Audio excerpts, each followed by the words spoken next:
87 taon na nakaraan na nagtatag ang mga ninuno sa kalupaang ito ng isang bagong bansa na binuo sa kalayaan at iniukol sa panukala na ang lahat ng tao'y nilikhang pantay-pantay.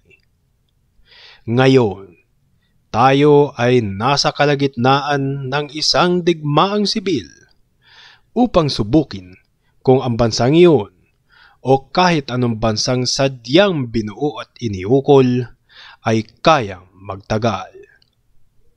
Tayo ay nagtipon-tipon dito sa lupaing pinaglabanan ng digmaang iyon. Naparito tayo upang maglaan ng isang bahagi ng lupaing iyon bilang isang huling hantungan para ron sa mga kababayan na dito'y ibinigay ang kanilang sariling buhay upang buhayin ang bansang iyon. Tunay ngang karapat-dapat at nasa katwiran na ito'y ating gawin.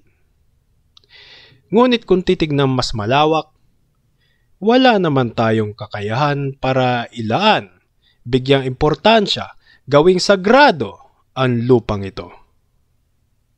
Yaong mga magigiting nating kababayan, buhay man sila o patay, na nakipagbaka rito, ay nakapagbigay na ng kahalagahan sa lupang ito ng mas higit pa kaysa sa ating katiting nakakayahang magtaas o magbaba. Hindi man mapansin ng mundo ni maalala man kung anong binanggit natin dito. Ngunit hinding-hindi malilimutan ang kanilang ginawa rito. Kung gayoy mas mainam na tayo naman mga nabubuhay ay magtalaga rito sa gawaing hindi pa tapos, na silang mga nakipaglaban dito sa ngayoy na itaguyod na ng may kagitingan. Tayo naman ay dapat naririto na nakatuon sa dakilang tungkuling naiwan sa atin, na mula sa mga yumaong bayaning ito ay makahugot tayo ng mas matibay na pagpapahalaga sa simulaing kanilang pinag-alayan ng pinakalubos nilang katapatan.